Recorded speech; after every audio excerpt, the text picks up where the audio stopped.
আসসালামু আলাইকুম। লামিস ব্লগে আপনাদেরকে আরও একবার স্বাগতম জানাচ্ছি।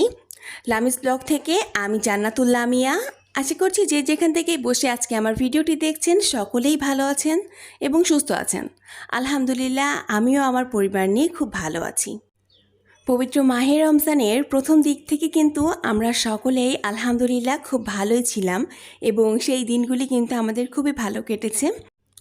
তো আজকের ভিডিওটি শুরু করেছি সকালবেলা থেকে, আর এই যে দেখুন সকালে হতে না হতেই আমার এই রুমটাতে কিন্তু অনেক রোদ চলে আসে। আগে যেমন যেই সময়ে যেই কাজগুলি করতাম রমজান মাসেও কিন্তু তেমন করেই কাজগুলি করে নিচ্ছি।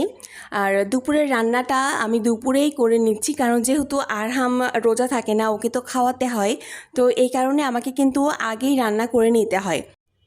তবে আমি কিন্তু মাঝে মাঝে দেখা যাচ্ছে 3টা-4টার দিকেও রান্না করতে যাই, কারণ যেদিনকে দেখি যে আমাদের সেহরিতে আমরা যে খাবারটা খেয়েছিলাম ওইটা একটু বেশি থাকলে দেখা যাচ্ছে ওইটাই আমি দুপুরবেলাতে গরম করে আরহামকে খাইয়ে দেই। তো ওর জন্য আমাকে বেশি একটা ঝামেলা করতে হয় না, ও যেহেতু খায়ও অল্প। রোজা রেখে বাড়ির কাজগুলি করা কিন্তু অনেক বেশি আলিশাতা লাগে, মনে হয় না যে একটুও কাজ করি। তো এই যে আমার ড্রয়িং রুমের যে সিটিং এরিয়াটা রয়েছে এইখানে আমি একটু মডিফাই করেছি। তো আমার ওই রুমটাতে এই গাছ রাখার যেটা রেখেছিলাম, তো ওইটা না ওখানে কেমন যেন আর মানাচ্ছিল না মনে হচ্ছিল। আর এই জায়গাটা একটু ফাঁকাই ছিল, তো ভাবলাম যে ওইটা এইখানে নিয়ে আসি। তো আমার আপুদের কেমন লেগেছে অবশ্যই কিন্তু আমাকে জানাতে ভুলবেন না।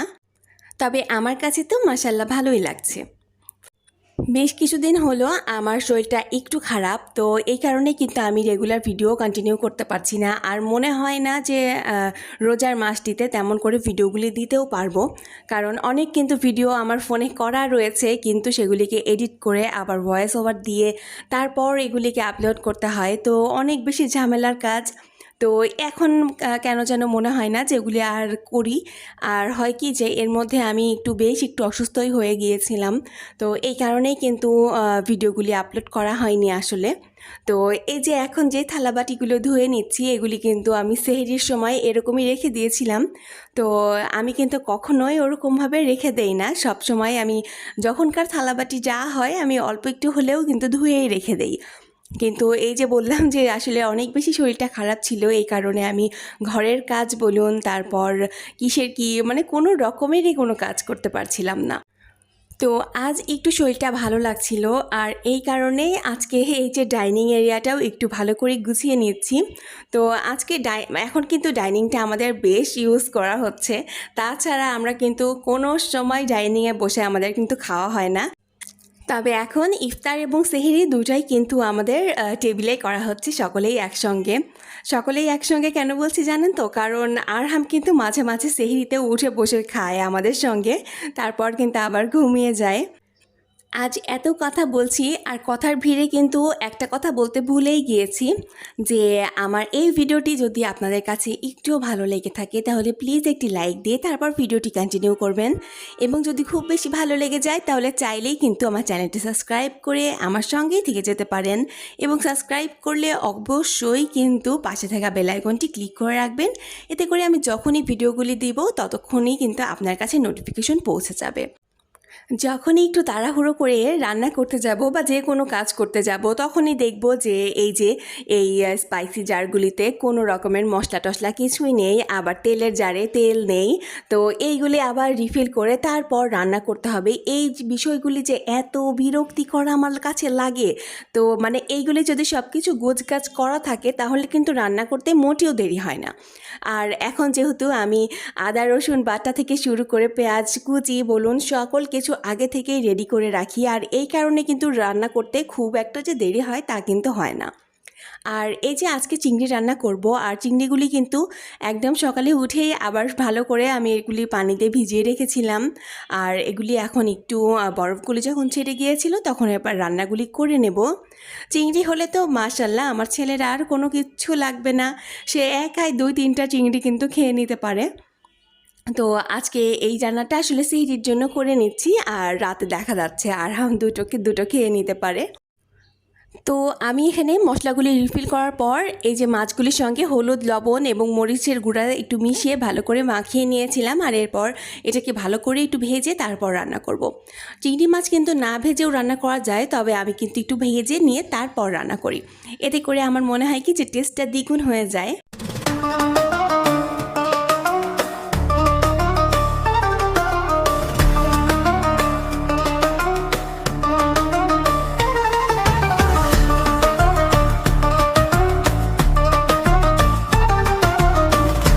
রমজান মাস আসলে কেন যেন মনে হয় যে মনে অন্যরকম একটা প্রশান্তি কাজ করে।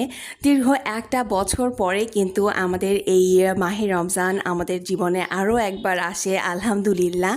তো আমরা সকলেই কিন্তু এই মাসটিতে অনেক বেশি দোয়া কালেমা পড়ি, তারপর অনেক বেশি ইবাদত বন্দিগি করার চেষ্টা করি। মহান আল্লাহ তাআলার কাছে একটি মাত্র দোয়া প্রার্থনা করি যেন তিনি আমাদের সকলের দোয়া কালেমা সকল কিছু কবুল করেন এবং আমাদের সকলের মনের আশা পূরণ করুন।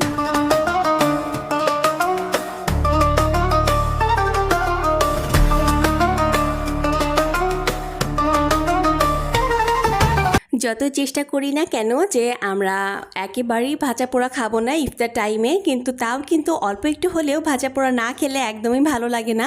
তো এই কারণে অল্প কিছু আমি আইটেম আজকে করে নিয়েছি, তো সেগুলি আজকে আর ভিডিও করা হয়নি, একেবারে টেবিলেই কিন্তু আপনাদেরকে দেখিয়ে দিলাম।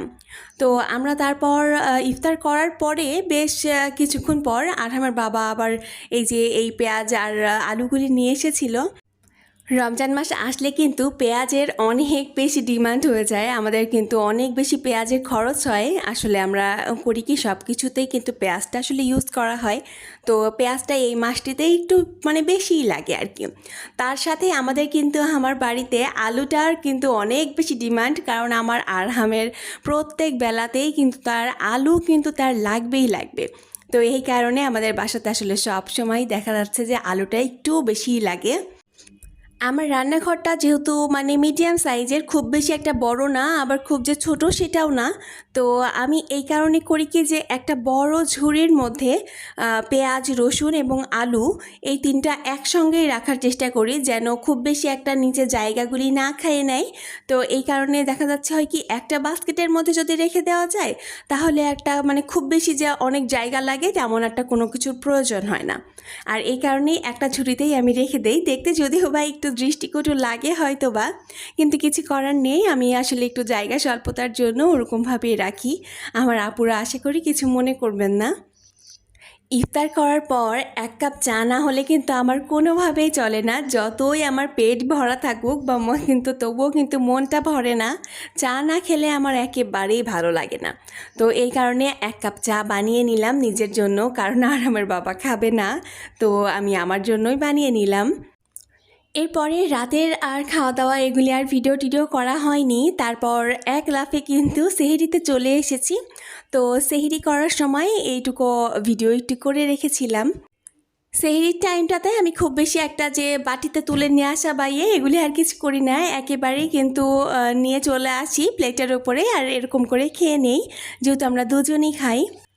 আজকের ভিডিওটি এই পর্যন্তই রাখছি, দেখা হয়ে যাবে পরের ভিডিওতে। সকলেই সুস্থ থাকবেন, ভালো থাকবেন এই দোয়া করে আজকে বিদায় জানাচ্ছি। সকলকেই জানাই খোদা হাফেজ, আসসালামু আলাইকুম।